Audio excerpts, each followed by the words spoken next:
So I don't care about the grades, but I do care that you read, and I do care that you complete your projects and ask questions and, do stuff. But it is that. So what you're saying, I love the idea of unlearning and that it happened for you and that they didn't give it to you. And then it's really hard as a parent to sit back and go, oh, let's just hope it's going to happen soon. School is in. But are you really ready to learn? Open your eyes to a new day in education with the Awakening Educator, a program specifically designed to explore a new, mindful way of educating our youth. Learn about social-emotional learning, new modalities of teaching, and the most relevant topics in education with your hosts, Susan Andrian and Megan Sweet. Susan and Megan will take you inside the issues by looking at them from different points of view, from policies and research to teaching models that are actually used in schools. There's never a dull moment in this classroom. Have any questions you'd like to ask? Maybe you have knowledge you'd like to share, and share your thoughts live on air. Grab a pen and paper and get ready to open your textbooks and minds to a new way of learning on the Awakening Educator. Hi, everyone. Welcome to the Awakening Educator. I'm Megan Sweet. And I'm Susan Andrian. And we're really fortunate today to have Zoie Hoffman on the show. And she's going to be talking about ways to support students outside of a traditional classroom. So welcome, Zoie. Thanks for having me. It's so great to be here with you. Can you tell us a little bit about yourself, a little bit about your background? Sure. So basically, I set out to be an educator when I was getting my bachelor's degree. So I got a bachelor's degree in elementary education at Texas A&M University, really great education school. And I wanted to be a classroom teacher. I wanted to help kids get education that they needed. I was a struggling student all throughout school until I kind of finally figured out how to teach myself on my own. And then I became a ravenous learner. And so, but plans hardly ever work out how you want them to. Mm-hmm. So I married someone who was going to be active duty in the Air Force, and therefore we were going to move around a lot. So we got to that first duty station that they told us we needed to be at, and I realized very quickly that classroom education was not going to work out for our lifestyle. A lot of people do it, but there's a lot of moving, a lot of transferring certificates and things like that. So for that first duty station, I said, well, I'm just going to tutor kids in the local area just to keep my skills sharp. And kind of from there, I started to realize I really enjoyed that one-on-one interaction and helping the parents as well. And I realized there was a real need for that, for kids to get kind of an individualized instruction outside of the classroom. Later on, as we started to move again, I taught myself how to do online tutoring. This was way before COVID and way before online learning was, a bigger deal. A lot of people said, how would you even do that? That doesn't make any sense. And I started to bring on online tutors that were really awesome educators with teaching backgrounds and teaching certificates to match those teachers up with students to do online learning. And then obviously, as the times have changed, our platform that we use is more relevant as people realize that, you can't always go to an in-person meeting. That's really interesting. And you're right. Life never offers you what you expect it to be. So go ahead and make some plans and see what happens. But what I appreciate about your story is, I guess most listeners are educators, but I will point out the primary challenge or the truth in education is that actually, I'm sorry, now my dogs are making noise because that's what they like to do. I was telling Zoie before we got on live that my dogs were being crazy and one of them's still tripping. So I apologize if y'all can hear that. But I was saying that it's what happens when you're having a podcast. Right, always they know and they like to make noise. I'm going to start giving them credits on the show, Susan. Actually, yeah, I think that's a great idea. Sparky, Shirley, they need to be on here.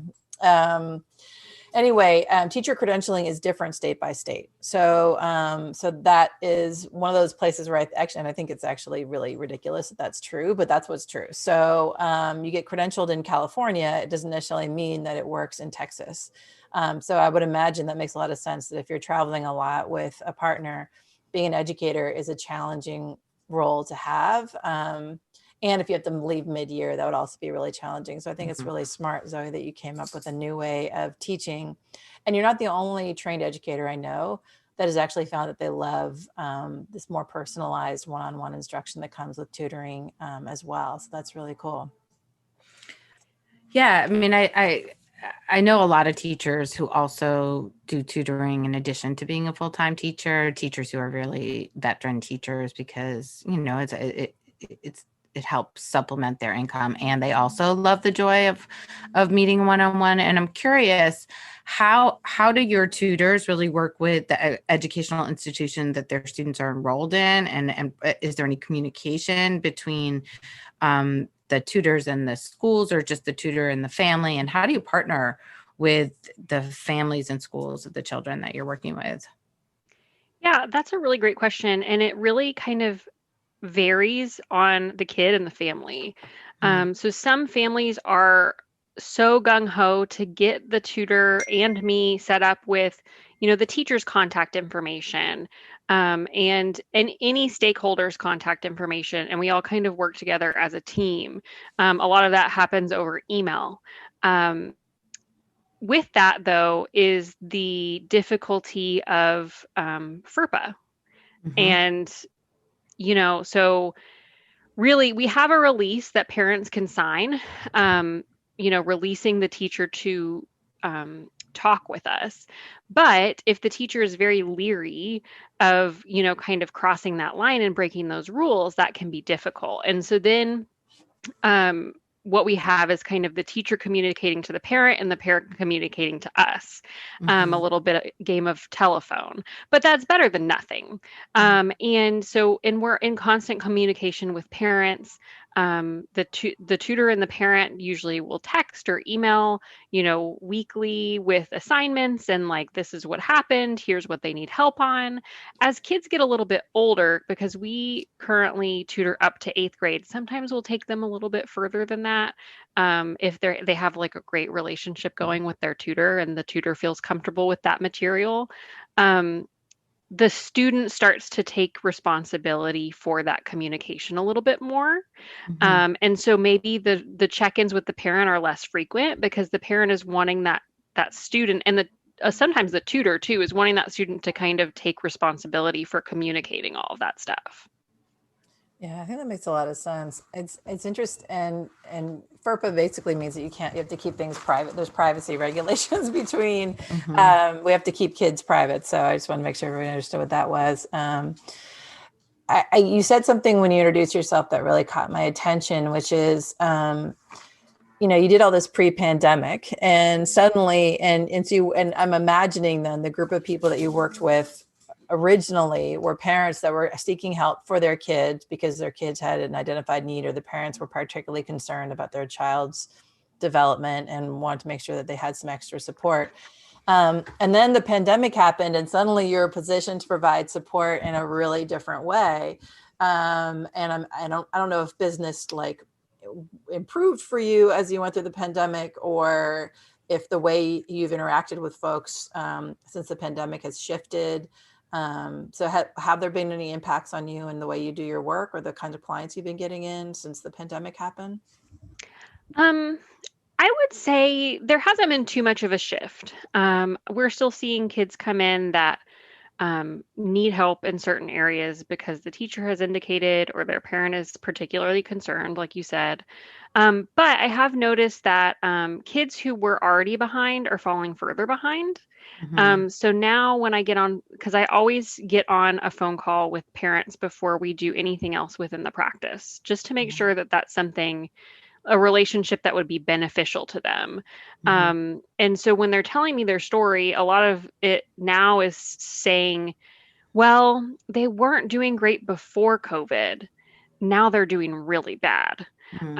because, maybe that online platform didn't work for them. They needed some more of that individualized attention. Maybe there were other aspects going on, like, there wasn't always an adult there to help them.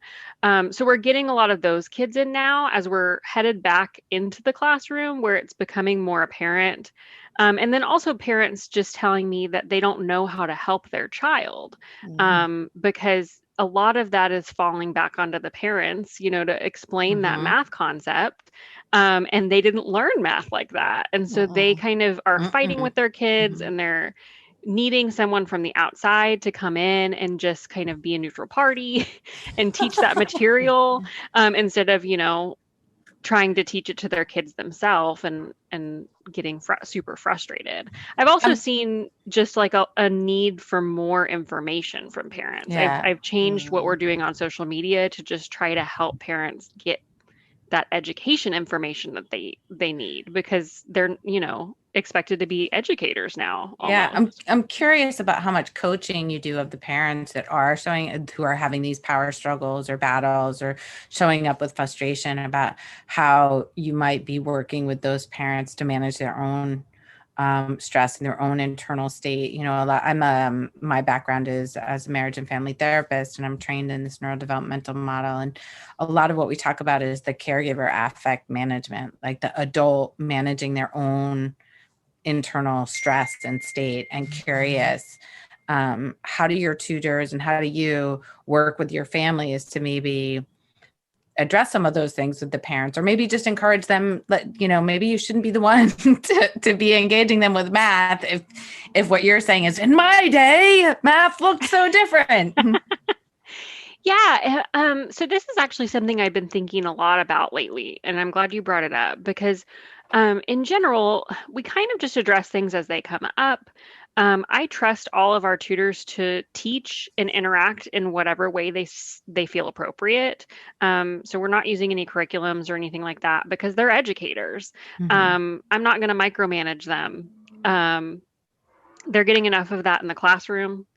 And if they're in the classroom, if they're not in the classroom, they probably left partly because of that. Right. And so we're really, kind of just addressing those things on an individual basis. With a lot of the parents that I interact with, I do try to give them little hints on, how to maybe step back a little bit, or how to address their own anxieties around, like, especially math. Math is my thing that I tutor and I focus on.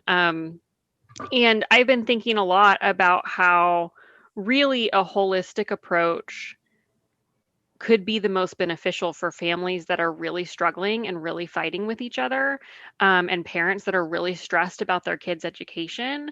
And I would really love to, at some point, bring on a parenting coach and an education advocate as, like, kind of team members on our staff to kind of help with that aspect of it, because I feel like it's a whole pie. Like, if you don't take care of that part, you can take care of the kids' academics to some extent, but there's always going to be that tension there. I think often as parents, and we all have to manage our own expectations. I mean, I had to manage a lot this year with my child and what he did and didn't do in school, and how he was and wasn't in the classroom.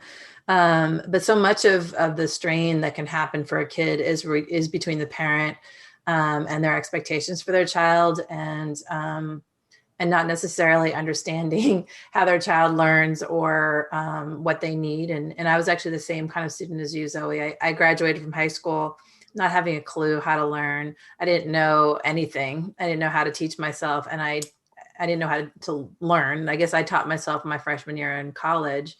And like you, I just became voracious after that. As soon as I unlocked that set of skills that I needed to be able to learn, then suddenly everything was fine. But I didn't feel that way before. And you couldn't tell me any differently, because I knew what it felt like to be in the classroom. And, some clear things changed when I went to college. One of them was I wasn't in such a hectic environment anymore, even though there were a lot of people around. We were all quiet, and we were all, for the most part, following rules and all of that kind of stuff. but also I learned that I need to write everything down. So actually the lectures in college helped me because I wrote just a lot. And as soon as I wrote a lot, then I learned. Yeah. So go ahead, Susan. I had a similar experience. I was much later even than you guys were. Freshman year did not happen for me. It was, after quitting and traveling. But the interesting thing is to watch my kids doing the same thing now as high school students. And I can see how bright and smart and amazing they are. But I think they're not they're not I think they could be if they wanted to, but it's not where their head is at. And you can't tell them different. And it's this interesting dynamic. Is it the school? Is it how we're approaching it? Is what's happening that so many of us who I think love learning and love engaging in learning get that light squished out. And I think that's really the point, or maybe it doesn't ever get ignited. Like, to Megan's point, you don't know how much you love learning until you get to experience that like efficacy around it. Well, I think it's really, it's interesting to me. I mean, because you mentioned grades and like they could be an A student if they wanted to be. And I don't know about you guys, but I hear that from parents a lot about grades. And I'm constantly encouraging people to just stop looking at the grades because it's, I'm like, really figure out what you value here. Why do you value education? It cannot be because of the grades. No. And so you should be focused on what you value and not just those scores that you're seeing. It's so much easier said than done. Yeah, I did that very easily in elementary school for my kids. Like it wasn't an issue at all. I knew they were reading. I knew they were learning. Mm-hmm. I knew they were getting things. But now they're in high school, and it's really a whole new ball game because your grade, you need to get grades to graduate or whatever the next phase is. And so I think it's this and I think that's where my challenge was as a parent.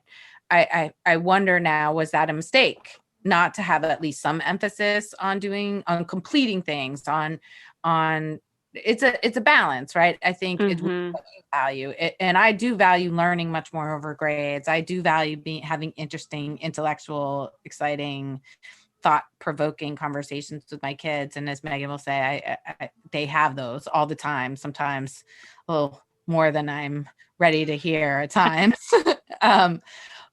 Well, I mean, I think you make an interesting point, Susan, and I wonder, Zoe, I also love what you said around like do the best you can to put the grades away, and where my mind went when you said that was my son was born a preemie, and so all of those milestones that he was supposed to hit were all blown out of the water because preemies don't develop like that, and so. It gave him an expectation-free first couple of years of life because I just didn't I just had to be like, okay, we're going to just see what happens here. And I could ride it also all the way through elementary school. But as you said, Susan, he's in middle school now, and I'm doing my best to just hang on while he figures himself out. And he's not, he doesn't have the love for learning that I have now. I trust that he'll come to it. And I think he needs to come to it when he finds a passion, but there's the real pressure on you need to become an adult and you need to be able to have what's next. Right. So, having grades and things like that, it's also a real thing because then you don't get into college. So how do you navigate? So, cause I love your point of view around it. And then I'm sure you're constantly confronted with pressure from parents like we are right now, but wait, they have to do something next. So how do you manage that with parents and how do you help them to realign themselves to their kids? That's a good question. And I will just preface this with my children are very young, so I have not gotten to this point yet. And so my perspective is purely from the outside. Mm-hmm. And I know the pressure is real. I come from and I don't know what happened for you guys because you both kind of came from the same situation of, it just wasn't clicking. And then you got to college and then it finally clicked. And my grades weren't great. In middle school, half of high school, I finally pulled it out at the end because I realized that I had some goals that I wanted to achieve. My parents never said anything about it. They had no input. It was just do the best you can, decide what you want to do with your life and do it. And that was actually really freeing because when I decided to do it, it was my decision. And I had that internal motivation to make it happen.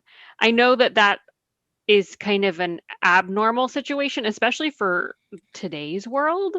When, you know, if your child wants to go to college, then they have to get the grades to get there.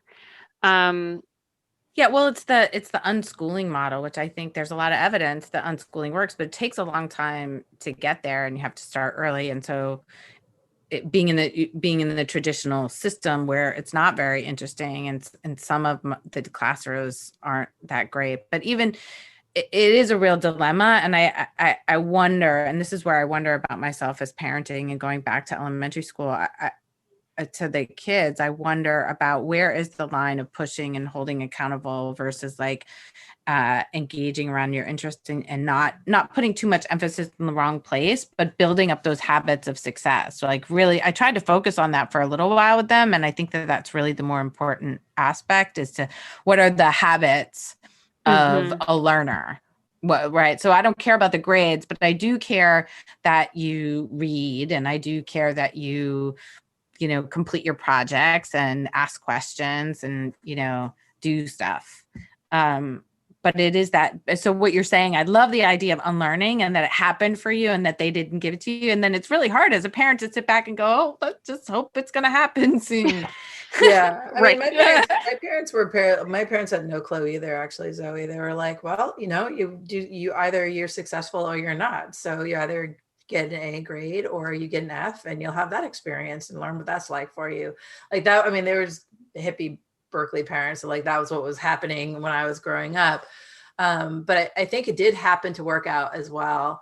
And so I do think there is this tension between something you said, Susan, which I imagine you do with your students, Zoe, is helping kids to have those skills of being a learner that actually transcend whatever the specific content area that maybe the parents are wanting to have their battle with the kids on. Like you're going to get an A in calculus or whatever it is.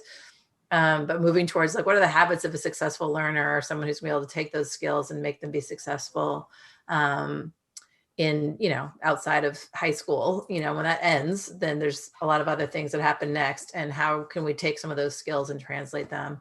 Do you support the students with those kinds of things, Zoe? Yeah. So, me personally, and I know a lot of our tutors do the same thing, like with my students for a long time, what I've done is we always do goal setting. So kind of giving that a little bit of control back to the kid. Because a lot of kids that come into tutoring feel like they've lost all control. Right. I mean, most kids feel like they've lost all control at some point because, everybody's telling them what to do. Everybody's getting on to them.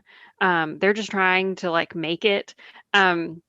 So goal setting is always one of those cornerstones of our sessions where, they're setting a goal for what they want to accomplish in that subject. And then being held accountable for it.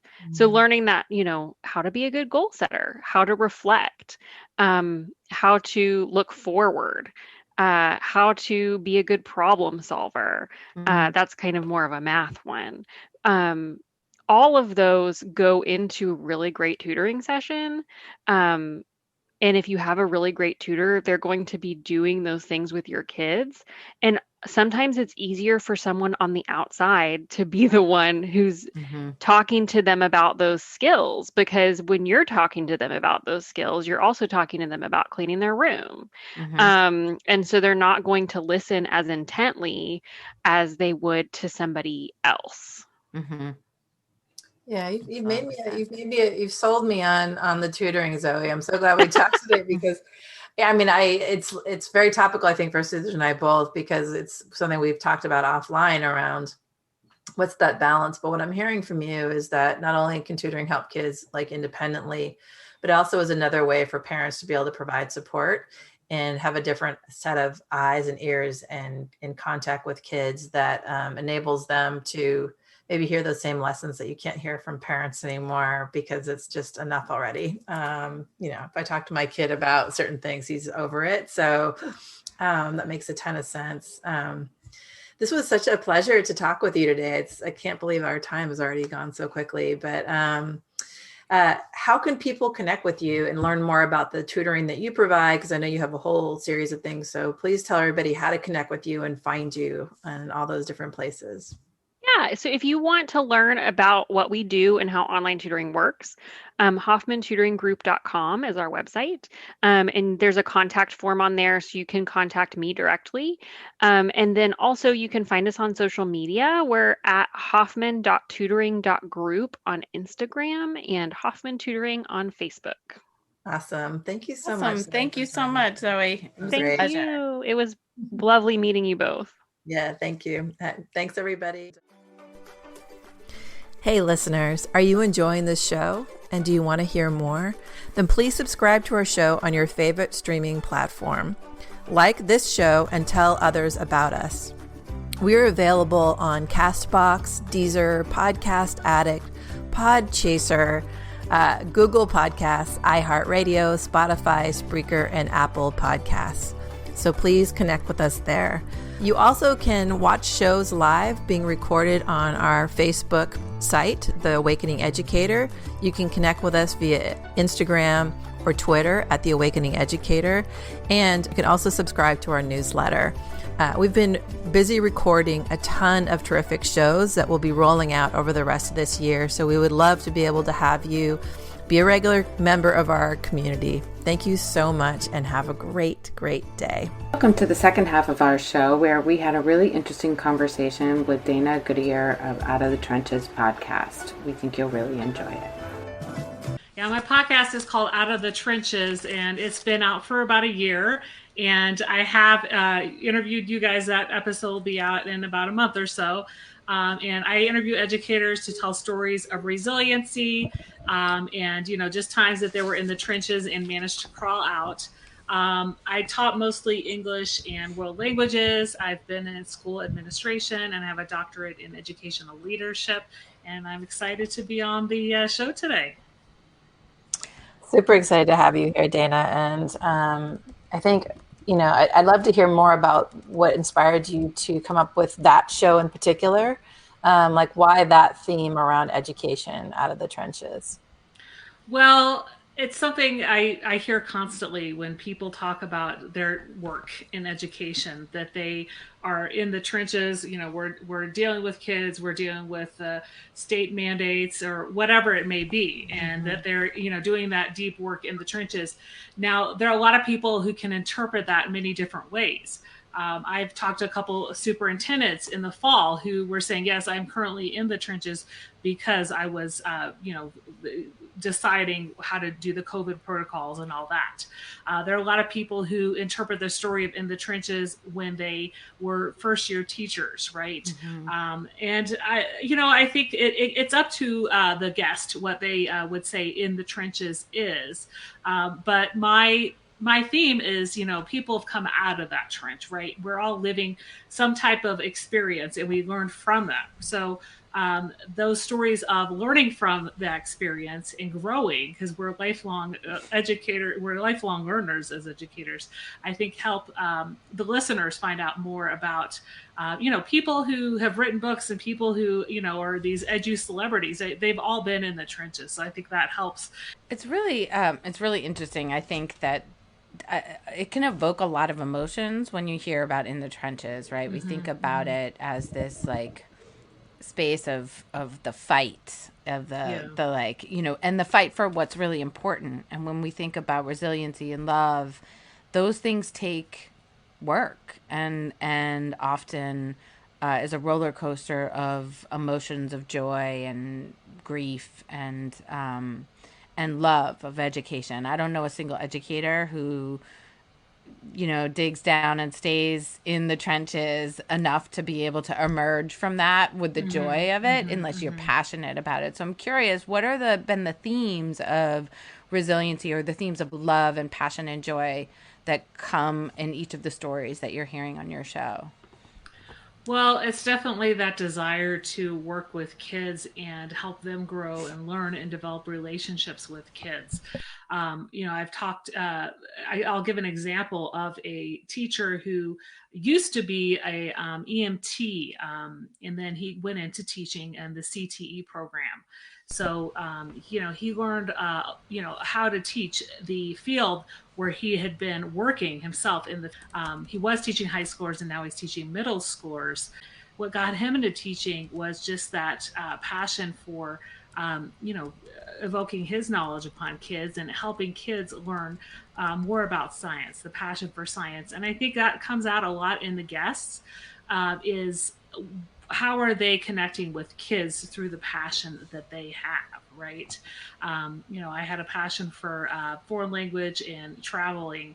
And so when I taught foreign language, that really came out as my just passion for learning about each of these educators on the show has helped me, grow as an educator has kind of been my own professional development, because everybody has their own story. And I've interviewed people across the board, from newer teachers up through superintendents and people who are consultants and, authors and, people who've left the classroom and now support educators. So, I think it's been a real fun time for me. I've recorded over 100 episodes by now, so wow. Yeah, it's been really I would say enriching to just connect with these educators and know that everybody has their own resiliency story.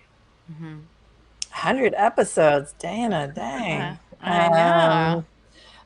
We're at year 3 and we're at like 40. So super impressed because putting on a podcast is a lot of work, and it ends up being kind of a passion project in a lot of ways, right? Just the effort that goes into it. Yeah. What I was thinking about when you were talking about collecting these stories was actually what it was like for me as a first and second year teacher. Ironically, I ran into someone today via Zoom who was at my first school that I was at, which I think was pretty interesting. So apropos.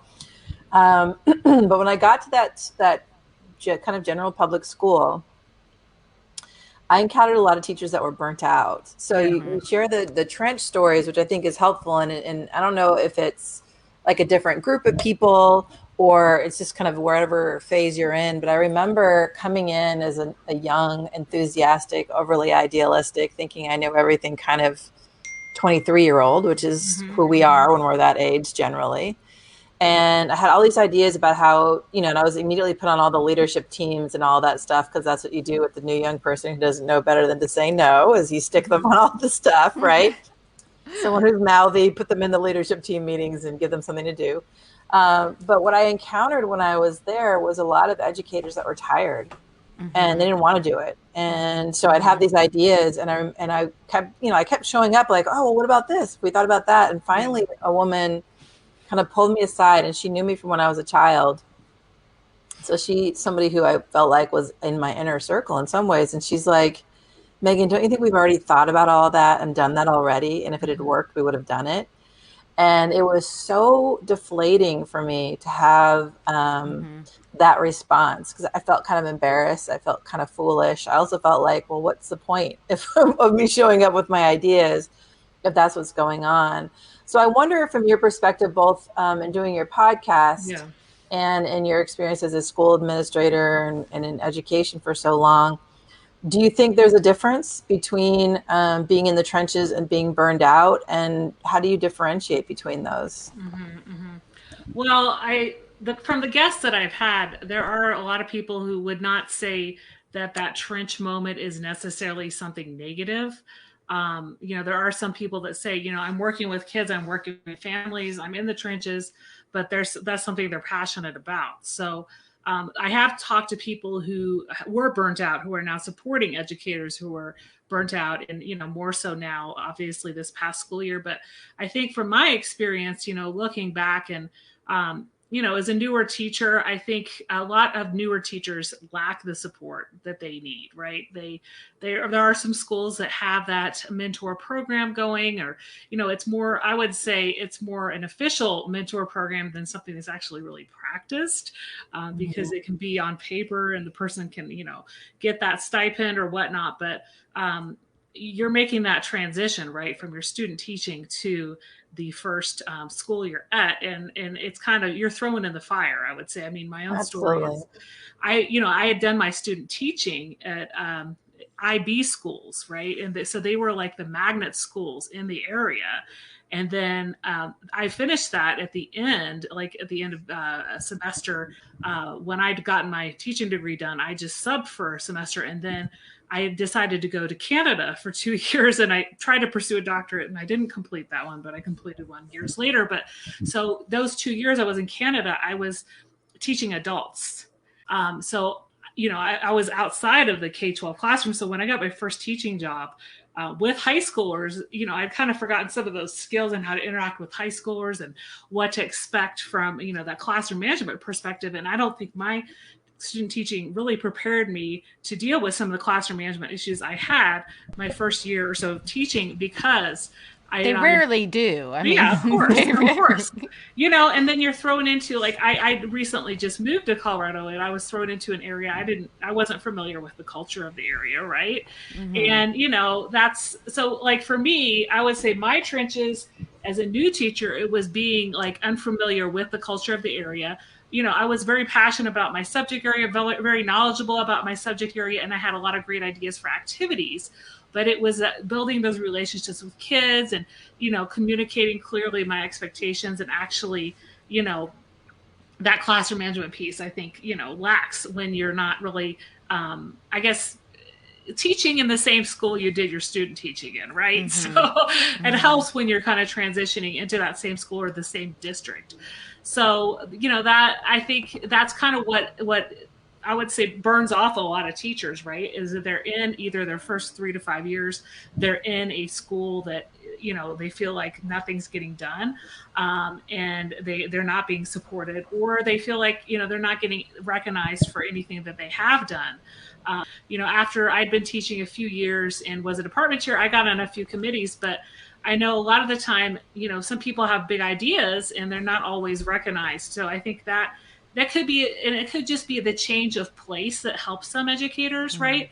There are a lot of educators that say, I'm just going to quit teaching, I'm going to do something else, but maybe they've been at the same school for their whole career, right? So it could just be changing. But there's so much available to newer educators now. And I think, those type of platforms can help a lot of educators just get their questions answered, because people are so unsure, right? Of, oh, well, I got this email from this parent, right? What should I do, right? Right. No, I mean, I think you're naming a lot of really great points. And I think what I'm hearing is, and maybe Susan and I were making the leap that the trenches, we were likening it to warfare, I think, and kind of so Susan went to resilience. I went to like burnout, which probably gives us a clue about our personalities right there.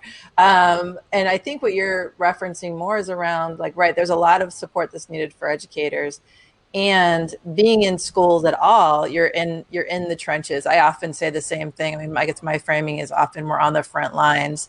And I share that to name that when you're an educator, you're on. You don't get to pick and choose your kids. You don't get to pick and choose your schools often, and you have to kind of adapt in the moment. And so that's exciting to hear that you've been gathering stories of people who are doing that are responding to the moment. And when those challenges hit, they're finding a way through them, which is really cool.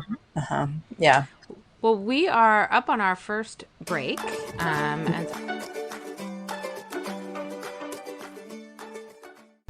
Are you ready to change the way we do school? Yeah, me too. This is Megan Sweet from the Awakening Educator, and I've designed programming that empowers educators to reimagine how they approach their work. The pandemic has laid bare what most of us already knew. Our schools are under-resourced.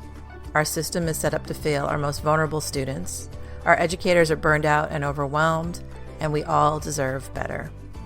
With almost 30 years in education and 15 dedicated to leading school reform, I have been there and I get it. I've sat in the same seats that many of you have. I've been a classroom teacher and a school administrator. I've led district, county, and statewide reforms. I've coached dozens of teachers, principals, and executive leaders, and I've partnered with students, parents, and community activists. I have the scars from a lifetime of scrapping out in education, but also the lived experience that change is possible. After facing the prospect of quitting education myself, I began a journey to understand how I could stay in the profession I love, but do it in a way that was sustainable. Here's what I now know. It begins with self-care. Prioritizing ourselves can feel counterintuitive for educators, but when we give without attending to our own needs, eventually we run out of resources and burnout ensues. But when we stop fighting the system and instead look inward for the answers we seek, we live more empowered lives and are better able to create the educational settings where our students will thrive. Here's what I also know. We already have the answers inside of us, we just sometimes need help getting them out. And that's where I come in. I love supporting educators to find their inner voice and match all those school smarts with their innate instincts about what works best for students. My superpowers are listening well, synthesizing ideas, and breaking complex processes into understandable and accessible parts. How will we do it? It all starts with doing what I call self-work, dedicating time and attention to building a relationship with ourselves. We do this in a course I call the Beliefs Lab. By the end of this course, you'll understand why self-care is essential for being an effective educator, and you'll have strategies you can use right now. You will also get a handle on some of those beliefs that are helping you and those that are getting in the way. The next step is doing the schoolwork, leading classroom and school change. In the course I call The Cycle, you will learn a process for realizing goals for yourself and for your educational context simultaneously. You will also have deeper insights and strategies for putting your plans into action. Want more support as you engage in this self-work and schoolwork? I've got you covered. My personalized coaching and consulting services are designed to meet you in your school right where you are and support you to clarify your vision for the future. Want to know even more about what I do? My book is a great place to start. An Educator's Guide for Using Your 3 Eyes details the self-work and schoolwork that I described above and talks about concrete ways that you can start to feel better right now. If you want to learn more about how to work with me in the courses I just described, please come to my website, www.your3eyes.com. That's YOUR3EYES.com. I can't wait to support you to realize a better future for yourself and for your school community. Welcome back. And we've moved around. We've shifted around the screen. So before we went, I know, musical chairs. The Awakening Educator has moved to this new platform called Streamyard. And so we're learning and checking things out so that we can hope to have more engagement from our audience. And so we really encourage you to comment wherever you're watching us, if you're on YouTube or Facebook or in our Facebook group. When you comment, we can share that across our platform. So we're super excited to be bringing our community closer together in conversation. And today is such an important conversation because I think, as Megan was saying before we went out, thinking about the trenches from both the end of the resiliency building aspect of it, as well as the potential for burnout. And I'll often talk about the ethical responsibility for self-care and the need for self-care. And I'm curious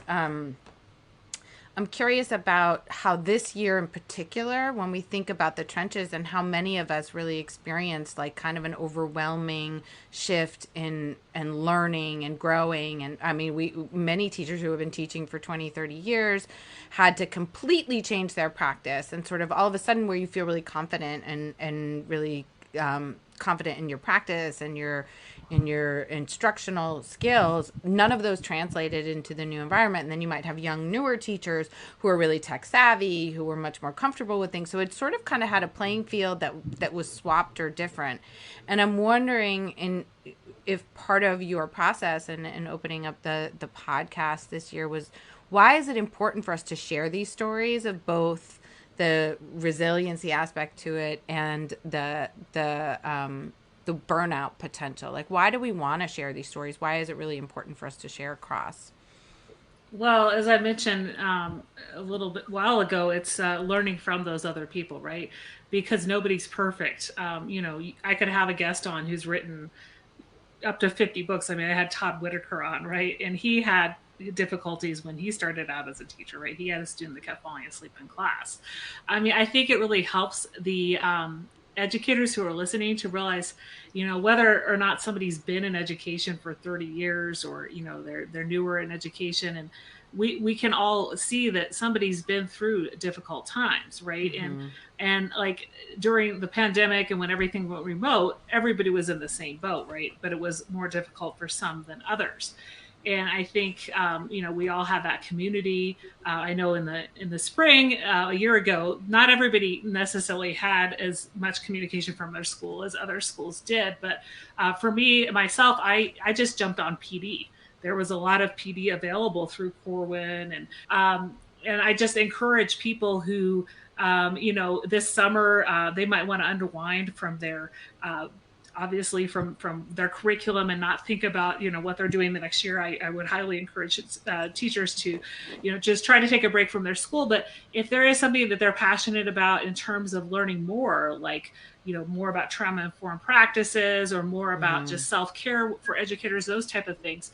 There are a lot of conferences going on this summer. There are a few statewide in-person conferences, at least here in Colorado, that are taking place later in the summer, but there's a lot of virtual conferences also. So I think when you're able to connect with other educators through these conference events and find out what they're doing, it also kind of helps to bring those people out of the trenches. So, I think, it's an ebb and flow, right, of our career. I know a couple educators who have decided, they just weren't going to continue after this year. A friend of mine who's probably a couple years out from retirement decided to retire, but not necessarily due to everything being in and out of remote, but it was also just kind of the shift in how they were teaching. She's a Spanish teacher. So a shift of how they were teaching Spanish and the curriculum and the type of instructional methods they were using at her school no longer were the type that she taught from. So, that's a reason sometimes people also decide to either take early retirement or just find somewhere else to work. That friend of mine, for example, she'd been teaching at the same school, I think since 92 or 93. So 28, 29 years. And she's just like, okay, I'm going to retire a couple of years early, but she's been in there and she's done the work in the trenches for all these years. So, those type of educators should be applauded. Yeah, I think I appreciate for sure. We need to applaud educators that have been in the classroom for 28 years. I lasted 10 years. That was the length of what I was able to pull off before I decided to move into administration. Because I started feeling myself getting, I don't know if burnt out was a word, wiggly is the word I tend to use, where I knew that a full career in the classroom wasn't for me. What I really appreciate about what you just named, and actually we have a question from someone on Facebook about resources for support and self-care. I think telling our stories is a part of that self-care and of knowing and owning our stories. And there is actually a good body of research that says that that educators, especially new educators, learn a lot from experienced educators. So something that I'm really appreciating about what you're sharing is you're just kind of demystifying the fact that it's hard to be a teacher. It's hard to be a teacher when you're a first year teacher. It's hard to be a teacher when you're in year 28. And when we keep those stories to ourselves and we don't tell everybody that we're struggling or that things are hard, then often we feel alone. And, that's the gift and the challenge of being in the classroom is that you get to close that door, right? Yeah. So you close that door and no one bugs you. That's the gift, generally speaking. Like you get to do your thing in your classroom and create really magical experiences with your kids. The challenge of that is that you close your door. And learning how to open your door and sharing practices or sharing the vulnerabilities of, I don't know what I'm doing, this is hard, I think is a really big challenge for educators. I do think this year forced educators to come out of that. And I love your point, Susan, about, kind of the tables were switched, right? So the experienced teachers who have their routines down this year became the learners, whereas the younger teachers had something to offer, which is they're conversant on multimedia platforms. They probably already had a lot of technology embedded into their instruction because they're probably taught that way. And they're more oriented that way because they grew up with technology at their fingertips. And the three of us, and most of us that are our age or, I'd put it at like 40 and above, that wasn't our experience. That wasn't how we were trained. I was trained in my school, in my teaching education program. And I will say I am 28 years, I'll be 28 years in this fall. which is frightening to say. But I was trained to teach the most advanced audiovisual media at the time was a slide projector. Slide projector. You know, an overhead projector with like the markers, but literally I was taught how to teach history with a slide projector where kids stand into, you know, you put them in like into a history scene. The slides, literal like slides. So that's I've used those too when I taught French. Yeah. So that's where oriented, and these kids are like moving in and around media. So I do think there's this neat opportunity for sharing practices and expertise. And but maybe to answer my answer was one of the SEL or self-care things is to know your story and own it and take the risk of sharing it with someone else. Maybe as our kind of wrapping up conversation, maybe we can continue to answer this question, or Dana, have you heard anything from any of your own wisdom or from the people you've interviewed around this self-care question? Well, a couple of the people I've interviewed, I'll go ahead and give those names. Amber Harper is Burned In Educator. So she's I think at Burned In Teacher. And also we have Happy Teacher Revolution. There's Dana Thomas, so it's Happy Teacher Rev on Twitter. So both of them work with, they've left the classroom, but they're working with educators in discovering more self-care. They have some type of teacher masterminds. They have resources online.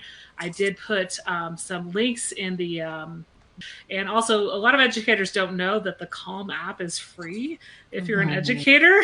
So, you get all their resources on there. And, I think doing a daily meditation for 10 minutes helps a lot to start out the day, but fresh air always helps as well. So, I think that's a great point that, you can really demystify. I think self-care becomes this really hard thing. I often say that, people are like, self-care has to be, I need to go and get a manicure or pedicure, and that's cool. Or I need to do something else, but really it's actually choosing to actively take care of yourself in any way. And I love your examples because they're very simple, easy, actionable ones, which is at lunch, walk around the track. Kids aren't there at lunch because everyone's at lunch. You get to exercise a little bit instead of sitting in your classroom grading papers. Go out. I talk about the same thing, like, at home, spend 5 extra minutes in the bathroom just to get some private and alone space. If that's the only place you can do it, cool. Like, it doesn't really matter. Yeah, I think you're bringing up an important point, Megan, too, is it's really individual. And so what's going to feel self-care to me is not going to feel self-care to somebody else. That might feel off. Like getting up at 5:30 and working out might feel awful to one person, but for the other, that they need it to. That was pre-pandemic for me, getting up at 5:30. That's not post-pandemic. I think I need to refine that one. Doesn't get up at 5:30 in the morning. No, not anymore. I got to figure out how to get that early again. But I also am thinking back to some of the shows that we had. We talked with Jacqueline around teacher burnout, and Kelly Knoke from the Teaching Well to talk about mindfulness as a practice for self-care for educators. And then our most recent show, really thinking specifically about BIPOC and Black leaders and their self-care practice. Right. So I think it's important for us to bring it to the discourse and bring it to the conversation and have it be part of the culture, and then really recognize the individual and the individual stressors and circumstances that person is in, and make sure that you have a self-care plan and lens that works for who you are and the way in which you experience education. Yeah, that's really true. Dana, this was really great to talk with you today. It was so nice to have you on the show. And can you tell everybody how to find you, how to find your podcast, and ways that they can connect with you? Well, the podcast can be downloaded anywhere you download podcasts. It's Out of the Trenches, and there is a Twitter for the Out of the Trenches, just Out of Trenches PC. I also have that handle on Instagram, and my personal Twitter is at Dana Goodiier, and my website is danagoodiier.com. Wonderful. And so Dana, you're welcome to hang out with us. We're introducing our new next our spot, which we've added to our podcast, which is educator spotlight. We like to educate somebody in the field who's doing something amazing. And so if you would like, you're welcome to hang out. I'm going to send you into the back room while we do this. I'm looking for the language. So the waiting room, I believe it's called. So give me a second. The waiting room. The waiting room. Susan, who'd you pick today? So we have here. Let me see. I gotta find my slide deck here. So I'm super excited. I can't talk and okay, I'm not think talking at the same time because that's too much multitasking. And I hope. Yep, there we go. Present. All right. So Maggie Vasquez is the Chicago Charter School Academy of Global Citizenship, 4th grade teacher, and they had a chance to observe animals and plants close up during her school's 2-night camping trip. And thanks to the school's founder, Helma Wandernar refused to let Vasquez's cerebral palsy stop her from going on the school's annual trip, even though it meant carrying the 10-year-old on her back for 3 days of hiking. Oh, that gave me shivers. Such an example of educators and what they're willing to do for their kids. I love this story because I think even though this is one educators carry so much on their back, and just that I also like she was like playful and was like, someone forgot to she was just a human element to this story. Mm-hmm. And it just shows me the fierceness of educators who are like, no, this student gets to participate. And I think so many folks would say, nope, this is we're all going camping, but unfortunately she can't come, and the creativity to make it work. Yeah, inclusion is so important, and often I feel like kids do get left behind. We plan those trips, and certain kids just aren't even thought about. So I love the advocacy that the teacher had just to make sure that all of her kids got to go, and then to literally carry her student on her back does not surprise me at all. It feels like just what educators do. That's what we do. That's who we are. We show up in that way, and yeah, what a great story.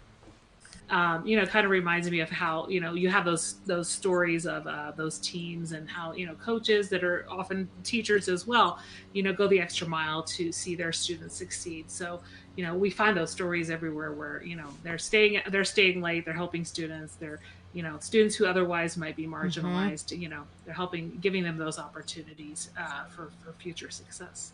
That's great.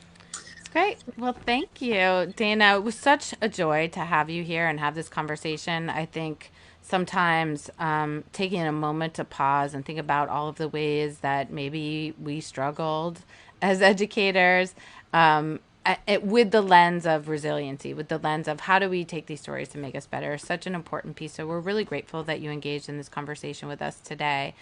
Again, if you like what you've heard, please check us out on Spreaker, on YouTube, on iTunes, wherever you listen to your podcasts. Subscribe, rate us, whether you like us or not. It really helps. The more folks are engaged with us, the better. It keeps us going and keeps us moving in terms of really trying to bring excellent content to you. Yeah. Thanks, Dana, for joining us today. It was really nice to have you. Thanks so much for having me on.